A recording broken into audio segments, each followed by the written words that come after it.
그러니까 이거 좀 옛날에 걸어 들어왔던 생각이 제가 나가지고요. 근데 오늘 제 부인이 없이 와가지고 사람이 없이 와가지고 좀 이 결혼식장에서 저 혼자 좀 썰렁한 것 같습니다.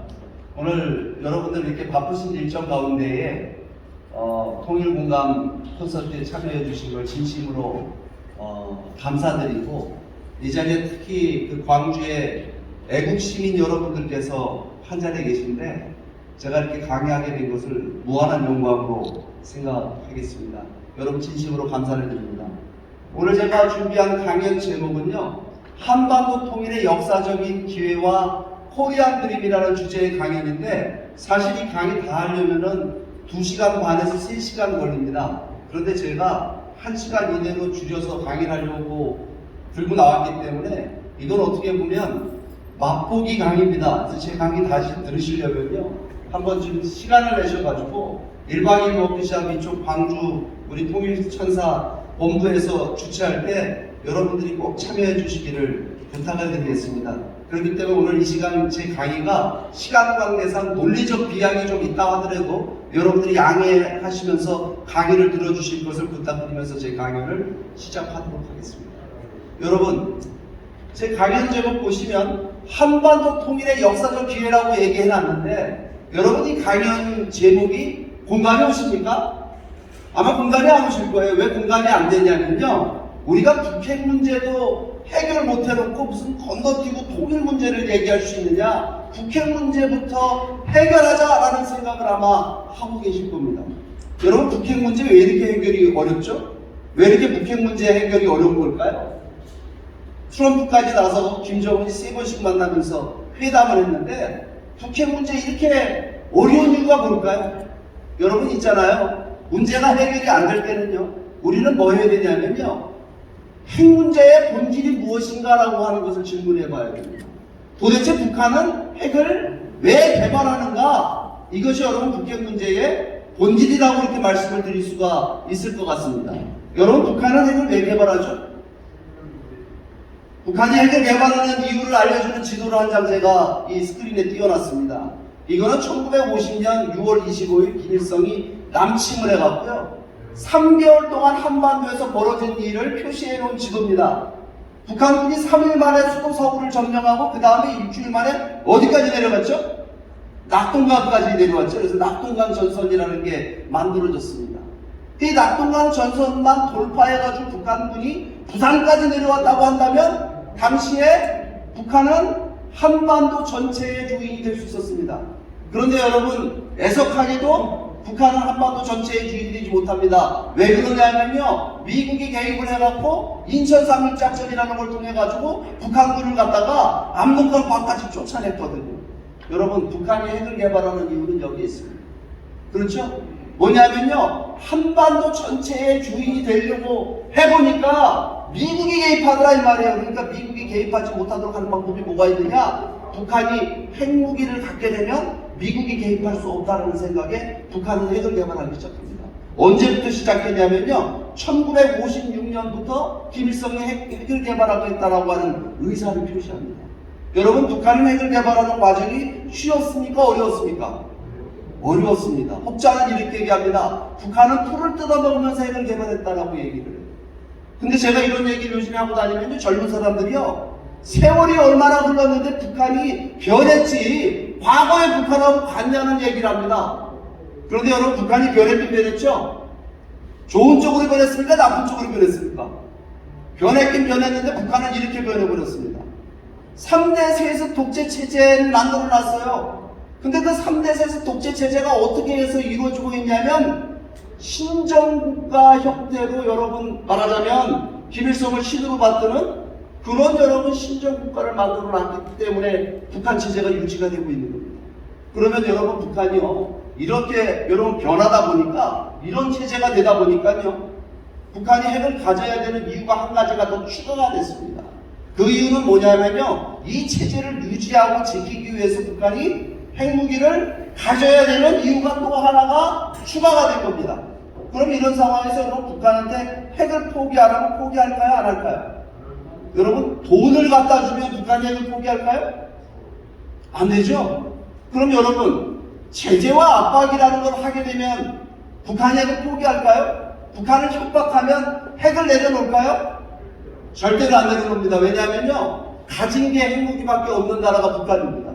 우리는 가진 게 많잖아요. 삼성전자도 있고 BTS도 있고요. 대한민국 가진 게 많아요. 근데 북한은 핵무기밖에는 가진 게 없고 그 핵무기를 포기하게 되면 북한의 체제를 포기해야 되는 그런 입장이 되기 때문에 북한은 핵을 포기하라고 아무 말 없이가 구슬 두고 우리가 북한에게 협박을 하더라도 핵무기를 포기하지 않는다가 바로 정답입니다. 맞아요? 틀려요?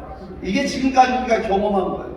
그러면 여러분, 북한이 핵을 갖거나 말거나 저 북한하고 친하게 지내고 북한하고 사이좋게 지내는 걸 우리가 목표로 하면 될까요? 그거 가능할까요? 그게 불가능합니다. 왜 그런 줄 아세요? 이런 체제가 핵무기를 가졌기 때문에 그 불가능한 겁니다.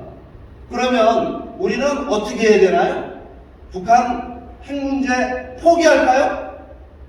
여러분, 북한 핵 문제는 반드시 해결돼요. 반드시 해결되는 문제인데, 그러면 이 핵 문제를 해결할 수 있는 해법이 뭐가 있습니까? 여러분, 유일한 해법이 하나 있습니다. 그 해법은 뭐냐면요, 통일하는 겁니다. 통일밖에는 길이 없어요. 그런데 누가 몰라요, 이거를. 그죠? 통일하면 핵 문제 해결할 수 있다는 거. 문제는 통일은 북한을 오히려 체제를 유지하기 어렵게 만드는 북한의 이것이 말하자면 스스로 파는 함정이 됐다는 사실을 우리는 알아야 됩니다. 여러분, 북한이 핵무기 개발하니까 국제사회가 뭐 하고 있죠? 북한에 대해서 제재와 압박이라는 걸 하고 있습니다. 누가 나서서 하고 있어요? 유엔이 나서서 하고 있는 겁니다. 지금 그 유엔이 하니까 유엔 안에는 뭐가 포함되어 있냐면요, 유엔 안보리 상임이사국가인 중국이 지금 대북 제재에 동참하고 있죠. 그죠? 실질적인 대북 제재는 미국이 하고 있는 게 아니라요, 중국이 하고 있는 겁니다. 지금 보게 되면 무슨 얘기냐면, 여러분, 북한이라는 나라는 중국하고 무역해서 먹고 삽니다. 95% 이상이 중국하고 무역해하고 먹고 사는 나라입니다. 그러니까 전적으로 북한은 중국에 의존해서 먹고 사는 나라입니다. 무역이라는 관점에서 보게 됩니다. 그런데 무슨 일이 생겼냐면요, 이 대북 제재에 중국이 동참하게 되니까 2018년도부터 북한하고 중국하고의 무역, 말하자면 거래 액수가 10분의 1로 줄어듭니다. 그런데 여러분, 충격적인 일이 발생됐습니다. 작년 1월달, 2월달에 어떤 일이 벌어졌냐면요, 우리 지금 마스크 쓰고 있잖아요. 코로나. 우리는 코로나 때문에 마스크만 썼는데 북한은요, 북중 접경 지역에 말하자면 중국과의 조역 루트를 북한 스스로가 완전히 차단해버렸습니다. 그 바람에 일어나는 현상이 이겁니다. 여기 보시면요, 빨간 글씨로 221이라고 써있죠. 저게 뭐냐면요, 북한이 한 달 동안 중국에 수출했다라고 하는 수출액입니다. 221만 달러. 한 달 동안 북한이요, 221만 달러 중국에다 수출했습니다. 여러분, 221만 달러면 한국 돈으로 얼마죠? 25억 정도 될 겁니다. 그죠? 25억이 큰 돈이에요, 작은 돈이에요?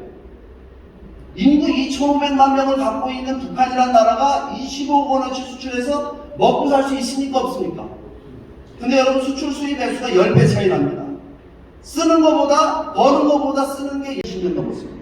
그러다 보니까 북한 주민들이 먹고는 살아야 되겠습니까? 어디 나가서 먹고 사냐면요, 장마당이라는 데 가서 먹고 산다고 알고 계시죠? 이 장마당 나가서 먹고 사는 이 시장경제라는 게 만들어지다 보니까 시장경제의 특징이 뭐냐면요, 빈부격차가 생겨납니다. 북한에요, 돈 번 사람들이 생겨나기 시작했습니다. 그 사람들 우리는 돈주라고 얘기합니다. 돈주. 신흥부자들입니다. 그 신흥부자들은 어디가 사는 줄 아십니까?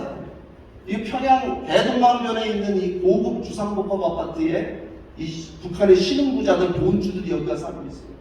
여러분, 북한 정부는 지금 북한 주민들한테 이 현상을 설명할 길이 있을까요? 없을까요? 설명할 길이 없습니다. 왜? 누구나 다 똑같이 살아야 되는데, 누구는 저런 고급 아파트에 살고 누구는 그저 못 살고. 근데 한국 사람, 한국 속담에 이런 말 있죠? 사주리 땅 사면 배 아프다고. 그죠? 여러분, 우리가 배고픈 건 참아도 배 아픈 건 참는다 그래요? 못 참는다 그래요? 배 아픈 건 못 참는다 이 말이에요. 북한 안에는 배 아픈 건 못 참는 사람들이 생겨나기 시작을 했다라고 하는 겁니다. 거기에 여러분 또 북한 보게 되면 요즘에 한국 드라마, 한국 영화를 북한 주민들이 지금 보고 있다라고 얘기하잖아요. 누가 와서 무침을 하고 있죠? 한국의 탈북자들이 와가지고 2만간 모란봉 클럽 나와갖고 북한에서 본 한국 드라마 얘기들 하잖아요. 여러분, 북한 정권이 이제까지 북한 체제를 유지할 수 있었던 거는요, 북한 주민들에 대해서 사상적, 이념적 통제를 할 수 있었기 때문입니다. 그 사상적, 이념적 통제가 가능했던 거는요, 외부 정부가 북한 안에 들어오지 못하게 해서 북한 주민들의 눈을 가렸기 때문에 북한 정권이 북한 주민들을 통제할 수 있었던 겁니다. 그런데 여러분, 한국 드라마, 영화가 들어갔다는 이야기는 뭐죠? 이건 외부 정부가 북한 안에 유입되고 있다는 말입니다. 그 외부 정부의 유입이 굉장히 좀 빨라졌답니다. 그러면 여러분, 북한 주민들이 지금 눈을 뜨고 있어요. 그러니까 여러분, 북한 보게 되면 지금 북한 주민들의 생각과 북한 주민들의 말하자면 사고방식은 과거 20년 전, 30년 전에 북한 주민들의 생각과 같을까요, 틀릴까요? 이게 변했다는 얘기입니다. 변하다 보니까 여러분, 북한의 상류층들이지만 이 평양시내 여자들 옷 입고 다니는 거 보십시오. 이거 여러분, 여기 어디죠? 여기 저 광주의 우리 여성분들하고, 여러분, 미국과 중국이 싸우고 있는 내용들은 무엇을 중심한 싸움일까요? 많은 사람들이 이거 경제적 갈등과 경제적 싸움을 생각합니다. 그런데요, 실제 본질을 보게 되면요, 이거는 경제적 싸움이 이기 이전에 어떤 싸움이냐면요, 중국이라는 나라를 만든 중국의 가치가 있을 겁니다. 그 중국의 이념과 가치. 미국이라는 나라를 만든 미국의 이념과 가치가 지금 충돌하고 있는 겁니다. 가치의 충돌입니다. 이게 가치가 뭐가 다르냐? 미국과 중국이 둘 다 강대국인데, 여러분, 둘 다 강대국 똑같이 보면 안 됩니다. 무슨 얘기냐면요, 여러분, 중국이 미국과 우리와 다른 가치가 한 가지 있습니다. 어떤 부분이 다르냐면요, 여러분, 중국은 종교의 자유가 있는 나라입니까? 없는 나라입니까? 종교의 자유 있어요, 없어요? 종교의 자유가 없죠. 근데 종교의 자유가 없다는데 여러분도 눈에 보니까 분노하는 눈빛이 없어요. 왠 줄 아세요? 종교의 자유의 중요성을 모르기 때문에 그런 겁니다. 여러분, 우리가 자유가 아니면 죽음을 달라고 얘기할 때 그 자유 있죠? 자유의 근본적 자유는 종교의 자유입니다. 무슨 얘기냐면요, 종교의 자유는 양심의 자유에 해당되기 때문에 그렇습니다. 그러니까 우리가, 여러분, 언론의 자유, 표현의 자유는 뭘 표현하는 거예요? 여러분의 양심을 표현하고 여러분의 양심을 말할 수 있는 자유가 언론의 자유, 표현의 자유입니다. 그러니까 양심의 자유를 부정당하게 되면 언론의 자유, 표현의 자유가 있을 수 있습니까? 없습니까? 없죠? 집회결사의 자유, 정치적 자유가 있을 수가 있습니까? 없습니까? 그러니까 여러분, 양심의 자유에 해당되는 게 바로 종교의 자유입니다. 맞죠? 그러니까 여러분, 중국이란 나라는 종교의 자유를 부정하고 있죠? 그러니까 종교의 자유를 부정하는 중국에는 여러분, 언론의 자유가 있습니까? 없습니까? 정치적 자유는요? 여러분, 우리는 그런 체제를 뭐라고 얘기하죠? 독재라고 얘기하고 있죠. 전체주의라고 얘기하죠. 근데 있잖아요, 종교의 자유를 완전히 부정한 체제가 있습니다. 지구상에 한 나라가 있어요. 어떤 나라죠? 중국은 여러분, 그래도 종교의 자유가 요만큼은 있어요. 그렇죠? 근데 완전히 부정한 나라가 있어요. 어떤 나라죠? 북한이죠. 우리가 다 알고 있습니다. 북한이라는 나라는 종교의 자유가 없어요.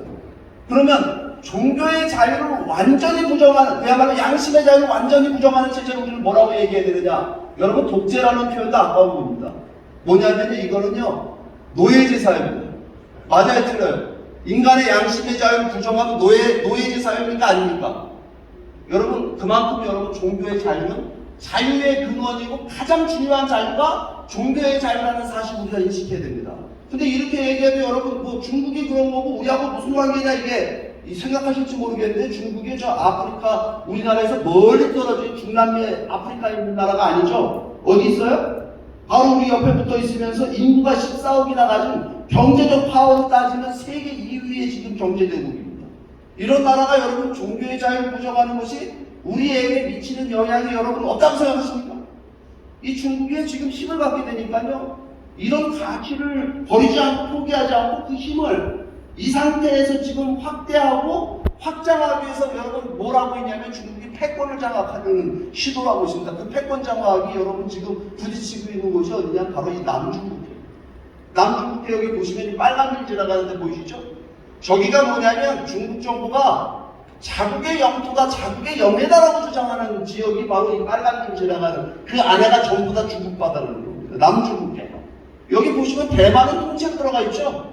그 다음에 여러분 필리핀과 어디죠? 베트남 해변을 거지 해안선을 스치고 지나가는 이 선을 권았습니다. 이거 여러분 중국 정부가 어떻게 이게 자기 바다라고 주장하냐면요. 여기 그 드문드문 떠있는 섬이 있습니다. 중국이 자기 섬이라고 주장하는 겁니다. 중국 고소의 자기 섬이라고 얘기하는 건데 이게. 근데 여러분 그 섬이라는 건 사람이 사는 섬이 아니에요. 암초같이 올라오는 그 무인도에다가 콘크리트 때려붓고 인공섬 만들고 거기에다가 활주로 닦고 거기에다 항구 만들고 군사시설 설치해놓고 여기서부터 200캐리가 우리 바다라고 지금 주장하고 있는 겁니다. 이렇게 얘기해도 이건 남중국 문제, 저 사람들 문제지 우리 문제 아니라고 생각해요. 여러분 이게 과거에 중국이 이러지 않았어요. 중국이 힘이 세지니까 이렇게 하는 거예요. 여러분 우리 서해 바다에 와서 저기 빨간 줄 긋는 일이 없을 거라고 생각하십니까? 여러분 중국이 추구하는 가치를 포기하지 않는 이상 이런 현상은 계속해서 벌어져요. 맞아요? 틀려요? 여러분 우리가 이걸 생각해야 돼요. 근데 이건 안보적 측면인데 중국의 여러분 경제 있죠? 경제. 중간이 끝났기 때문에 반환한 거다. 근데 여러분 그거는 반은 맞는 말이고 반은 틀린 말이에요. 무슨 얘기냐면요. 여러분 독도가 왜 우리 땅이죠? 세종실록 지리조 50페이지 셋째 줄에 써 있으니까 우리 땅이에요. 독도가 우리 땅인 거는 우리가 대한민국이 독도를 실효적으로 지배하고 있기 때문에 우리 땅입니다. 맞아요? 틀려요? 당시 영국은 계약, 과거에 아편 전쟁 때 맺은 계약을 갖다가 그걸 존중했을까요? 그거 왜 존중했냐면요. 이 홍콩이라고 하는 이 경제적 기반을 중국에 가져다 주면 중국이 홍콩처럼 자유롭고 개방된 나라가 되라고 홍콩을 돌려준 겁니다. 잘 알다시피 여러분 홍콩 그때 당시 97년도에 홍콩을 돌려줄 때 홍콩의 경제 사이즈하고 중국 전체 경제 사이즈하고 어느 게 더 컸습니까? 홍콩이 더 컸어요. 그런 거 홍콩의 경제 기반은 중국 왕서방들이 만든 건가요? 이건 여러분 미국, 영국 자유시장 경제를 추구하는 나라들이 만든 거예요.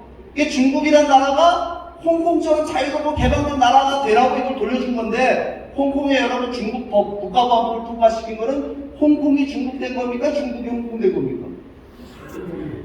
홍콩이 중국된 거예요. 이거 있잖아요. 국제사회의 엄청난 약속 위반을 홍콩 주민들에만 대한 거 아니고 국제사회와 맺은 약속을 헌신센처럼 중국이 저버린 건데 이렇게 할 수 있는 여러분 중국의 태도는 어디서 나온 거냐면 중국이란 나라가 경제적으로 군사적으로 거칠 것이 없는 굉장히 힘이 센 나라가 됐다는 데서 여기에 말하자면 이런 형태로 나오고 있다라고 합니다. 이거 우리에게 미치는 영향이 있어요 없어요? 있다는 사실을 알아야 됩니다. 그렇기 때문에 있잖아요. 미국이 이렇게 되니까 중국 견제에 나선 겁니다. 트럼프라는 사람이 대통령이 돼갖고 여러분 이 미중 패권 전쟁 그때부터 우리 귀에 들어오기 시작했어요.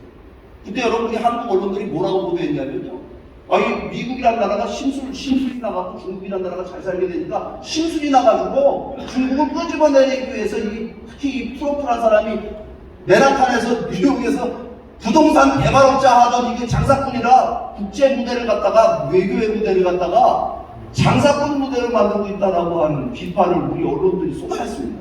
근데 여러분 이건 그런 문제가 아닙니다. 이 트럼프 개인의 문제가 아니라는 사실을 알아야 됩니다. 여러분 펜스 부통령이라는 사람이 있죠. 트럼프 때 부통령이었던 사람이 2018년도 10월 4일 날 허드슨 연구소라는 곳에 굉장히 중요한 연설을 했습니다. 이 연설은 어떤 내용이냐면요. 미국의 대중국 전략이 180도 수정되고 바뀌었다는 얘기를 하고 있습니다. 무슨 얘기냐면 여러분 이제까지 중국이 저렇게 잘 사는 나라가 된 거는 미국이 도와줘서였다는 겁니다. 미국이 중국이 경제가 발전할 수 있도록 경제적 지원했고 그뿐만 아니라 기술 지원까지 다 했고 그 중국이 말하자면 미국 시장의 물건을 마음껏 팔아먹을 수 있도록 미국의 시장을 오픈해줬고 중국에게 그 다음에 중국이 WTO에 가입해가지고 세계를 무대로 해갖고 말하자면 중국 물건을 마음껏 팔아먹을 수 있도록 도와준 나라가 어디냐면 바로 미국이었다는 겁니다. 미국이 도와준 겁니다. 여러분 미국이 도와줬다는 확실한 사실은 어떤 게 있냐면요. 여러분 미국 가보면 가장 많은 유학생을 보는 나라가 어느 나라예요? 중국입니다. 중국 유학생이 한 50만 명 와 있습니다. 이 중국 유학생들은 미국 대학생들하고 똑같이 공부하면 똑같은 교수님 밑에서 그 다음에 연구실 들어가고 미국 대학의 연구실에서 미국의 첨단 과학기술을 그대로 배우는 겁니다. 그 50만 명은 미국에 삽니까? 끝나고 나면 돌아갑니까? 다 돌아갑니다. 다 돌아가서 어디에 미국 첨단 과학기술을 활용하죠? 중국 산업을 발전시키는데 그 기술을 활용합니다. 그러면 미국은 멍청해서 몰라서 중국 유학생들을 받아줬을까요? 아닙니다. 중국이 친구가 될 줄 알았던 겁니다. 중국이라는 나라가 자유롭고 개방된 나라가 되도록 개혁 개방의 길로 갈 줄 알았는데 중국은 그렇게 하지 않더라는 겁니다. 중국은 오히려 14억 중국인들을 갖다가 감시하고 통제하는 전체주의 체제를 강화하고 세계 경제, 말하자면 세계 시장에 약탈자와 같은 입장에 나서고 군사력의 힘을 길러가지고 주변 국가들의 말하자면 영토적 주권들을 침해하는 그런 나라가 되고 있다라고 하는 거예요. 말하자면 우리의 도움을 받고 우리 뒤통수를 치는 나라가 중국이다 하는 이야기를 펜스가요 굉장히 긴 연설을 했습니다. 여러분 인터넷에 한번 찾아보세요. 미국의 대중국 전략의 완전한 수정을 지금 미국이 했다는 사실입니다. 이게 여기에 여러분 보게 되면 제가 인상 깊게 들었던 가장 인상 깊게 들은 구조는 뭐냐면요, 14억 중국인들의 미래는 중국이 아니라 자유롭고 개방된 대만이 되어야 된다는 이야기를 펜스가 했습니다. 무슨 얘기냐면 이제 이 미국의 목표는 뭐냐, 중국에 대한 목표는 뭐냐면 중국이 사회주의적인 체제, 종교의 자유를 탄압하고 그 다음에 지금 중국 인민들은 전체주의를 더 강화하고 세계의 약탈자로 나서고 있는 이 중국의 체제를 변화시키는 것이 미국 외교의 대중국 외교의 목표가 될 것이다 라고 하는 것이 이 펜스 부통령 연설안에 들어져 있습니다. 말하자면 공급되는 거, 그래서 중국 물건의 경쟁력을 갖게 하면 이런 것들을 금지시켜놨습니다. 그러니까 여러분 이게 트럼프 때 다 시도된 것들인데 바이든이라고 하는 대통령이 들어섰잖아요. 그죠? 바이든 들어서갖고 여러분 중국에 대한 경제적 보복이라든가 중국에 대한 말하자면 중국을 조지고 때리는 이런 모든 조치들을 완화하고 있습니까? 더 강화하고 있습니까? 더 강화하고 있죠. 뭐라고 얘기하냐면 바이든은 이렇게 얘기합니다. 바이든 저 녀석은 멍청해갖고 미국 혼자 중국을 손본다 이거예요. 나는 자유시장 경제의 가치를 공유하고 있는 모든 나라들을 동원해서 중국 손을 보겠다는 겁니다. 다자주의적 관점에서 중국을 손보겠다는 겁니다. 또 하나는 뭐냐면요, 경제 문제, 군사적인 문제만 갖고 압박해서는 안 되고 중국의 이 가치 문제에 대한 걸 이야기해야 되겠다는 거예요. 특히 인권 문제, 종교 탄압에 대한 문제, 이런 거를 가지고서 중국을 공격하는 쪽으로 가겠다라고 합니다. 여러분, 이게 지금 미중 패권 전쟁이 벌어지고 있는 일인데요. 여러분 어떻게 생각하세요? 미중 패권 전쟁은 어디가 이길까요? 어디가 이길까요? 대답을 안 하시는 건 처음 보네요, 제가. 어디가 이겨요? 저 잘 모르겠습니다. 미국이 이길지 잘 모르겠어요. 여러분, 미국은 4년마다 선거하는 나라입니다. 그죠? 중국은요, 일당 독재 국가입니다. 굉장히 효과적으로 말하자면 싸움을 잘할 수 있는 나라가 또 중국입니다. 그럼 여러분 보세요. 이런 질문에 여러분들도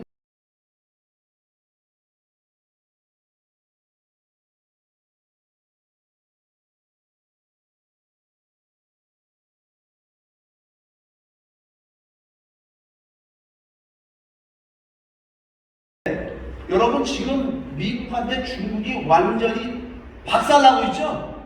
뉴스 보신 분들 알 거예요. 지금 미국은요, 중국의 개별 기업들까지 공격하고 있습니다. 화웨이를 비롯해갖고 첨단 기업들이 세계 시장에서 중국 물건이 전혀 못 팔아먹을 수 있도록 하는 조치들을 미국이 하고 있습니다. 이거 여러분, 미국, 북한에 있는 지도층 사람들, 권력층에 있는 사람들은 관심이 있을까요? 없을까요? 여러분 엄청난 관심이 있어요. 그럼 여러분 보세요. 지금 북한은 지금 어떤 상태냐 아니냐? 여러분 2019년도에 북한이 44%가 북한 인구의 1100만 명이 영양실조라는 유엔 보고서가 있습니다. 그런데 작년에요, 코로나 때문에 국경이 차단돼 갖고 비료 공급이 안 되는 바람에요, 곡물 생산량이 550만 톤 평균 곡물 생산하던 북한의 곡물 생산량이 490만 톤으로 줄었어요. 60만 톤 줄었습니다. 60만 톤 줄었다는 얘기는 여러분 북한 인구의 10%가 먹을 식량이 지금 없다는 얘기입니다. 근데 지금 여러분 중국이 도와줄 수 있어요, 없어요? 북한을? 중국이 북한을 현재 상태에서 도와줄 수가 없어요. 그럼 우리 대한민국은요, 남한은 과거처럼 우리가 햇볕 정책 할 수 있어요, 없어요? 지금 하고 싶어도 못합니다. 그죠? 왜? 대북 제재 때문에. 그럼 여러분 북한은 이런 상황에서 여러분 그러니까 김정은이가 지난 4월달에 뭐라고 얘기했냐면 여기 바로 보시면요 제2의 고난의 행군을 우리가 맞이하게 된다는 이야기를 했습니다. 여러분 고난의 행군은요 1917년부터 이 북한에 대량 아사자가 나오고 굶어 죽는 사람이 나오고 그때 여러분 몇 명 죽었죠? 몇 명 죽었는지 알고 계십니까? 300만 명이 죽었다고 얘기합니다. 보수적으로 얘기하는 사람도 50만 명 죽었다고 해요. 여러분 사람이 굶어 죽는다는 건요 저는 굶어 죽지 않아서 모르겠습니다만 이거는요 굉장히 고통스러운 죽음이죠. 가장 고통스러운 죽음이 아마 굶어 죽는 걸 겁니다. 맞아요? 틀려요? 그렇게 많은 사람들이 굶어 죽는 거예요. 근데 지금 김정은이 입으로다가 고난의 행군을 다시 얘기했습니다. 이거 왜 이렇게 얘기하냐면요 북한이 실제 고난의 행군을 맞이할 수 있는 환경이 직면해 있는데 중국에도 도움을 못 받고 남한에도 도움을 못 받는 절망적인 상황이라고 한다면 여러분 지금 북한에 있는 이 상황을 아는 북한의 지도층들은 말하자면 고민이 있을까요 없을까요? 고민이 많을 수밖에 없는 거예요. 여러분 있잖아요 우리도 인생을 살면서 어려움을 겪습니다. 근데 어려움을 극복하는 거는요 희망이 있을 때 이 어려움을 극복할 수 있을 때 여러분 우리는 그 어려움을 참고 인내할 수 있는 거예요. 근데 여러분 끝이 보이지 않고 희망이 보이지 않는다는 사람은 어떻게 되죠? 그 위기에 절망하는 겁니다. 북한의 상황은 굉장히 절망적 상황이라는 사실을 알아요. 그럼 저 북한은 우리는 어디로 인도해야 될까요? 여러분 한번 생각해 보세요. 어디로 인도해야 될까요? 저 북한은 북한 정권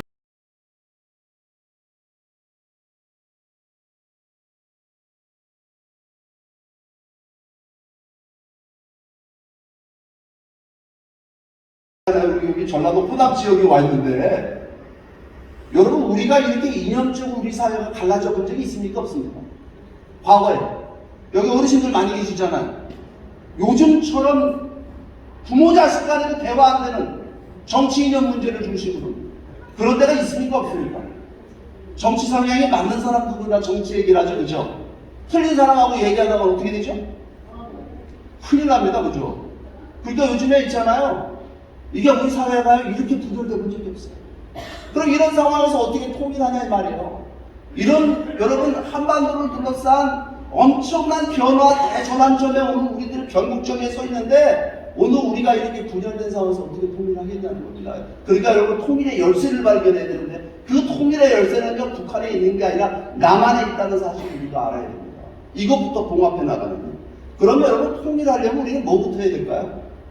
뭐부터 우리가 해야 될까요? 하나 만드는 일부터 해야 되는데 뭘 하나 만들어야 되냐면요 통일 문제를 놓고 먼저 하려야 될 게 뭐냐면 통일을 통해서 어떤 나라를 실현할 것이냐라고 하는 통일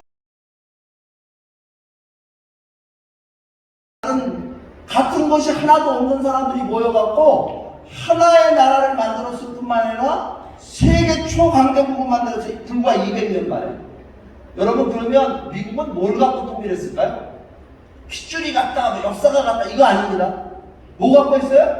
비전을 중심으로 합니다. 그 비전은 언제 만들어지냐면요 미국이 독립을 하면서 미국의 건국의 아버지들이 모여 앉아가지고 영국이란 나라하고 지금 한반도터 가고 독립을 쟁취해야 되는데 그때 당시에 모여 앉아서 뭘 발표하냐면 바로 독립선언문이라고 하는 걸 발표합니다. 이 독립선언문에는 뭐가 담겨져 있냐면 우리가 독립을 통해서 이 아메리카 대륙에 이러이러한 나라를 만들겠다라고 하는 독립의 비전이 담겨져 있습니다. 새로운 나라입니다. 그 나라는 건데 과거에 있었던 나라가 아니라 이렇게 출발합니다. 이 독립선언문의 이 가장 중요한 문구는 바로 이 내용입니다. 우리들은 다음과 같은 사실을 자명한 진리로 인정한다. 그 자명한 진리란 뭐냐면요 모든 인간은 평등하게 태어났고 조물주는 양도할 수 없는 일정한 권리를 모든 인간들에게 부여했는데 그것은 생명권과 자유권 모든 인간의 권리가 누구부터 부여되느냐 창조주 하나님으로부터 부여됐다 이 말입니다. 그러니까 국가 권력이라고 하는 것 정부라고 하는 것은 누구 밑에 있어요? 창조주 밑에 있기 때문에 창조주가 부여한 이 개인 밑에 시민 밑에 말하자면 정부가 존재한다라고 하는 겁니다. 여러분 이런 아이디어를 가지고 미국이라는 나라 탄생입니다. 그러니까 여러분 이거는요 굉장히 혁명적인 사상이고 지금도 따지면 굉장히 급진주의적 정치 철학이 있다라고 해요. 그러니까 여러분 이거는 이거 당시 여러분 1776년에 미국의 독립 아버지들 이런 얘기했을 때 이거는 당시에 실현된 얘기가 아니에요. 실현되기가 굉장히 어렵고 누구도 이런 이 말하자면 비전이 실현될 것이라는 걸 믿은 사람이 있었을까요? 없었을까요? 별로 없었습니다. 그러니까 이 얘기는요, 그야말로 선언적인 얘기였어요. 그렇죠. 그러니까 여러분, 이것을 극복해 나가는 과정 속에 뭐 어떤 일이 있었죠? 남북전쟁이라는 것도 있었습니다. 흑인들을 노예로 삼고 있었던 나라가 미국이었습니다. 그게 여러분 흑인 노예제도 없어진 데 100여 년입니다. 이 선언문이 나오고, 그렇죠? 그러니까 여러분 미국이라는 나라가 이 이념을 중심으로 해서 이 비전을 중심으로 해서 200년 동안 굉장히 피 흘리는 싸움을 합니다. 피 흘리는 싸움을 해갖고 드디어 여러분 오늘의 미국이 되게 된 거거든요. 그러니까 이걸 우리는 뭐라고 얘기하냐면 오늘의 미국을 만든 이 미국의 꿈, 건국의 이상, 그걸 아메리칸 드림이라고 얘기해요. 여러분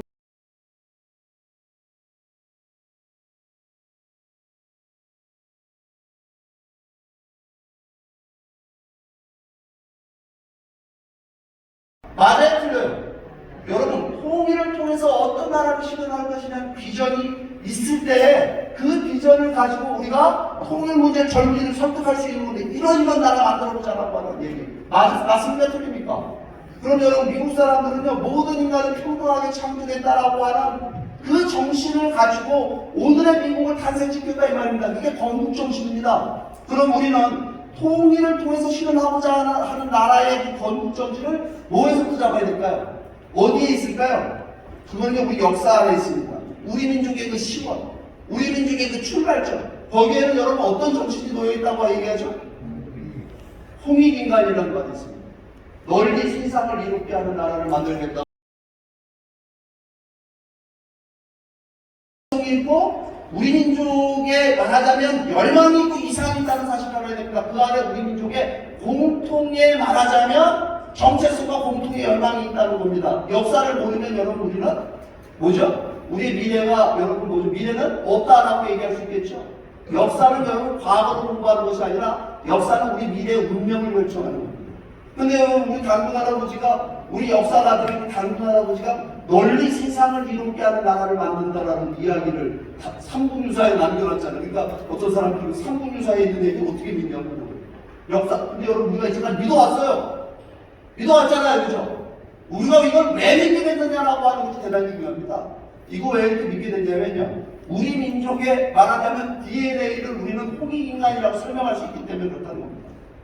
그죠? 제가 오늘 강의 시간 저한테 많이 안 주셨기 때문에 설명할 시간이 많이 없는데 여러분 우리 역사는 934번 남의 나라에 침략받으면서 한 번도 남의 나라 침략해본 적이 없는 평화애국민족이라고 우리가 알고 있죠? 여러분 세계사에 이런 나라가 없습니다. 맞아요? 틀려요? 게다가 우리 민족의 역사의 특종을 보게 되면요 불교 받아들여서 불교 이상국가 만들려고 노력했고요. 고려시대까지. 유교 받아들여갖고 유교 이상국가 말하자면 불교, 유교를 도덕적 이상으로 받아들여서 그 도덕적 이상이 실현된 나라를 만들려고 노력했습니다. 세계사에 여러분 이런 종교 이념을 국가의 도덕적 이념으로 실현하려고 노력한 나라가 있었을까요? 없었을까요?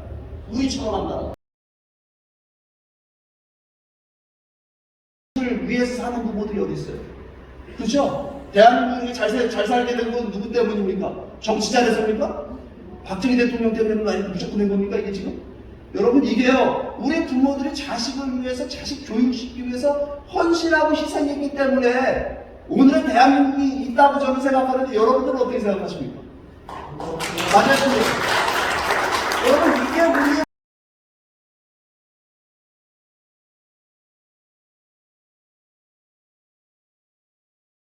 서구식 민주공화국이 실현되는 것이 바로 삼인운동이 상해 임시정부로 이어지는 말하자면 그 계보였다는 사실을 우리가 이해를 해야 됩니다.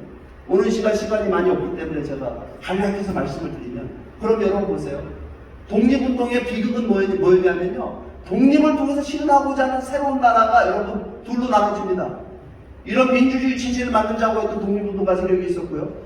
소련 스탈린식의 말하자면 공산주의 체제를 만들고자 하는 사회주의 독립운동가 세력들이 있었습니다. 맞아요, 틀려요? 그러다 보니까 독립이 된 이후에 북쪽에는 조선민주주의 인민공화국이 김일성에 의해서 세워지고 남쪽에는 뭐가 세워졌습니까?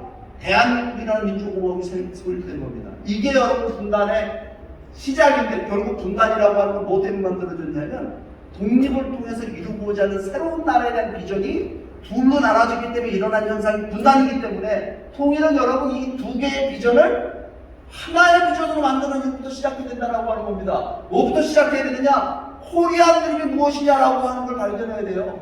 근데 그 코리안 드림의 그 이상은 뭐냐?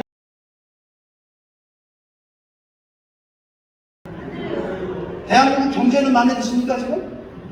대한민국 지금 사회 돌아가는 건 마음에 드십니까? 여러분 지금 이건 우리가 살고 있는 이 나라는 정말 우리가 꿈꾸던 나라입니까? 여러분 이거 우리가 생각을 해봐야 될 문제입니다. 통일이라는 게 우리에게 굉장한 기회를 가져주는 건 뭐냐면요. 통일은 새로운 나라를 건설할 수 있는 기회가 되기 때문에 대단한 겁니다. 이게 진짜 엄청난 가치를 갖고 있는 겁니다. 새로운 나라를 건설. 그럼 그 새로운 나라는 어떤 나라냐? 반만 년 동안 우리 민족이 꿈꿔왔던 통일인간의 이상이 실현된 나라이고 독립운동가들이 꿈꿔왔던 그 독립된 자주적이고 독립된 하나의 통일된 국가 홍익인간의 이상이 실현된 나라가 되어야 될 겁니다. 그죠? 근데 지금 홍익인간으로 뱅글뱅글 도니까 여러분들이 지금 눈만 뻑뻑거리시는 거예요. 만들어 놓으니까 이 기업들이 해외로 빠져나갈 거 아니겠습니까? 밖으로. 여러분 이 기업들이 어디로 왔으면 좋겠습니까? 광주로요? 예약식이 굉장히 높으십니다. 대한민국으로 왔으면 좋겠죠. 이게요. 근데 대한민국으로 온다 그래야 안 온다 그래요 지금. 왜 그러죠? 남북통일보다도요. 뭐 때문에 안 오냐면요. 한국의 금융 규제 때문에 오고 싶어도 못 옵니다. 이 기업들은 있잖아요. 여러분 제 말을 믿으세요. 한국은요. 로케이션이나 위치상으로는 우리는 최고입니다. 무슨 얘기냐면 여러분 싱가포르하고 일본이 지금 넥스트 홍콩을 도전하고 있습니다. 근데 싱가포르는 여러분 말레이 반도 끝에 붙어 있는 나라입니다. 일본은 섬나라입니다. 고립됐다는 뜻입니다. 한국은요. 이 반도 국가인데 어느 나라하고 붙어 있죠? 세계 최대의 시장이라고 해서 중국. 그 다음에 세계 최고의 자원을 갖고 있는 시베리아, 러시아, 그죠? 붙어 있죠? 그 다음에 뭐냐면 이 밑에 이 태평양 건너편에는 미국이라고 하는 그 바다를 끼고서 미국이 붙어 있고 동남아시아, 서남아시아가 바다 끼고 다 연결이 되고, 그죠? 그러니까 여러분 한국은요 입지적으로 보게 되면 여러분 굉장히 좋은 위치에 있어요. 근데 이 글로벌 기업들이 한국에 안 올라 그래요. 왜 그러냐면요. 한국의 금융이 여러분 들어보셨을 겁니다. 관치금융이라고. 관치금융인 거 아십니까? 한국은요. 이 관치금융에 의해서 규제가 높아요. 무슨 얘기냐면 외국 은행들이 한국 와서 영업을 할 수 있습니까? 없습니까? 한국은. 뭐죠? 여러분 광주에 외국 은행이 있어요? 없어요? 없어요. 왜 없죠? 이게 보호무역을 하고 있기 때문에. 무슨 얘기냐면 국내 자본을 보호하기 위해서 여러분 자본을 보호하기 위해서 뭐든지 하여튼 그 관치금융에 말하자면 전통 속에 있는 겁니다. 과거에는 이거 왜 이렇게 했냐면요. 우리나라 국내 자본을 보호하고 또 한 가지 뭐냐면 정부가 말하자면 국가 경제에 개입을 했습니다. 박정희 대통령 때부터 재벌을 육성하기 위해서 그런 제도를 만들어 놓은 겁니다. 맞아요? 틀려요? 그러니까 그렇게 하다 보니까 여러분 지금 우리 여기 계신 여러분들 자녀분들이 은행가 갖고서 사업하기 위해서 뭔가 스타트업, 뭔가 새로운 창업을 위해 갖고서 돈을 빌리러 가면은 은행에서 돈 주나요, 안 주나요? 돈을 주는데 뭘 요구하냐면 담보를 요구하죠? 담보 요구하고 담보 없으면 뭐 내려오라 그래? 누구 내려오라? 친구 내려오라 그러잖아요. 모좀 쓸 친구. 신용부, 그죠? 그러니까 여러분 은행은 굉장히 보수적으로 운영하고 있는 거예요. 왜냐하면 경쟁이 없기 때문에 그런 겁니다. 그러니까 여러분들 은행을 찾아갈 때 가는 은행을 고르는 말하는 기준이 뭐죠? 신한은행, 우리은행 많잖아요, 그죠? 어떻게 골라가면 여러분 골라서 가십니까? 아니면 집 가까운 데 가십니까? 집 가까운 데 가잖아요, 그죠? 왜? 다 똑같으니까.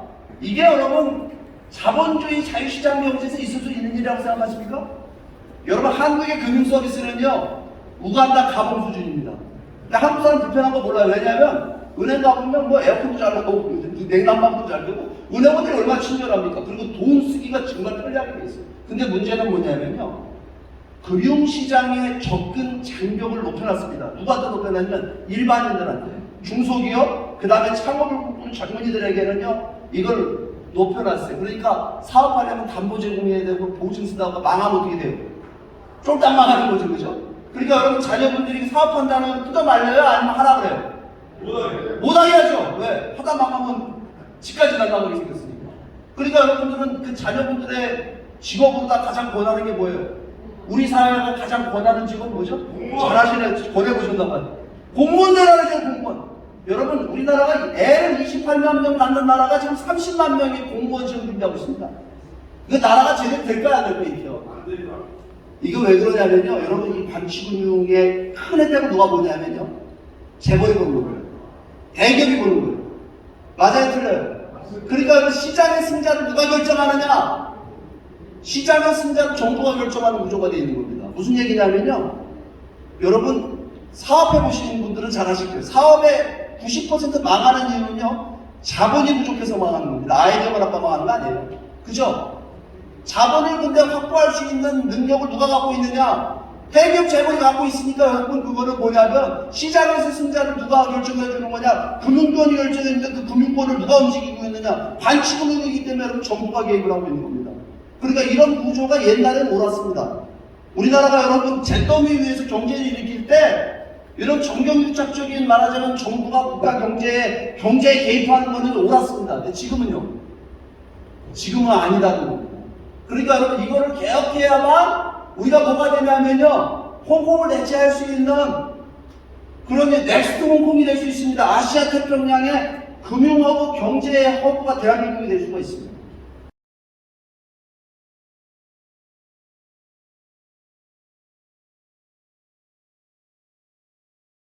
여러분 우리가 한국이 아시아 태평양의 금융허브가 되고 국제자본이 한국 안에 모여들고 우리의 젊은이들이 창업과 정신, 기업과 정신으로 똘똘 뭉치게 되면요. 여러분 휴전선 열리면 어떻게 될까요? 이런 조건을 만든다고 한다면 여러분 우리가요 북한으로 여러분 남한 경제가 이렇게 강한 경제력을 갖고 있어야만 북한을 개발할 거 아니겠어요? 그죠? 휴전선 열리면 북한을 개발하는데 저 북한 개발하는데 몇 년 걸릴 것 같습니까? 이런 조건이 완성된다면 몇 년 걸릴 것 같아요? 몇 년도 안 걸려요. 예? 몇 년도 안 걸려요? 그럼 대충 해보세요. 5년? 10년? 저는요 개인적으로 10년이면 강산이 변하는 북한 변화를 만들어낼 수 있다고 생각합니다. 맞아요? 틀려요? 휴전선 열리면 저까지 개발하는 건요 일도 아닐 거예요. 그잖아요. 그죠? 그 다음 북한 개발한 다음에 어디 가야 될까요? 우리가? 우리 땅은 아까 우리 강 회장님 말씀하신 우리 여기 어디에요? 여기 만주벌판 이 강도 그죠? 우리 땅 고구려 땅 여러분 홍익인간이 여기서 나왔어요? 여기서 나왔어요? 고조선이 어디에요? 저게 우리 땅이잖아요. 그거 근데 우리가 군사적으로 뺏을 길이 없잖아요. 방법이 있습니다. 뺏어오는 길이. 경제 영토로 넓히면 됩니다. 우리의 생활적인 영토로 넓히고 우리의 코리아 드림에 말하자면 이념의 영토로 넓히면 우리 땅 되는 거 아니에요. 맞죠? 그럼 제가 아까 질문 드린 게 한 가지 있습니다. 어떤 질문이냐? 미중 패권 전쟁 다시 돌아가서 여러분 미국이 중국을 이길 수 있을까요? 저는 빅 퀘스천 마크입니다. 미국이요 중국을 이길 수 있는 아주 말하자면 기가 막힌 전략은 뭐가 있냐면요 한반도의 자유와 인권을 보장하는 코리안 드림이 실현된 초인류 국가가 여러분 통일국가 탄생되잖아요. 중국 문제 어떻게 될 것 같습니까? 중국은 자동으로 넘어갑니다. 중국의 엄청난 문명사적 전환을 아마 한반도 통일이 만들어낼 겁니다. 그거는 여러분 진짜 미국 입장에서 보면 북핵 문제를 해결할 뿐만 아니라 뭘 해결해요? 중국 문제까지 해결할 수 있는 키가 어디에 있느냐? 바로 통일 한반도에 걸려있다라고 하는 거예요. 이렇게 되면 여러분 이 통일은 여러분 이 주변 국가에 다 이득이 되는 통일이죠. 맞아요? 틀려요? 중국인들에게 14억 중국인들에게도 이득이 되는 통일이고 일본에도 이득이 되는 통일이고 여러분 저 시베리아의 자원을 개발할 수 있는 말하자면 러시아에게도 이득이 되고 그 다음에 미국에도 이득이 되고 전 세계에 이득이 되는 그런 통일이 될 수 있다라고 하는 겁니다. 그야말로 홍익인간이 이상이 실현되는 그런 통일국가 만들게 되면 우리는요 문명 주도 국가가 될 겁니다. 전 세계의 리더십을 가진 세계 초인류 국가가 통일을 통해서 탄생될 수 있다라고 하는 겁니다. 그런 비전을 가져야만 여러분 통일이 여러분 우리가 통일하자고 움직이는 거지 뭐 그냥 통일해갖고 뭐랄까요 비전도 없는 통일? 그런 통일해서 뭐 하려고 그러겠습니까? 그럼 여러분 이런 통일을 하는데 이 통일의 주도 세력은 누가 돼야 돼요?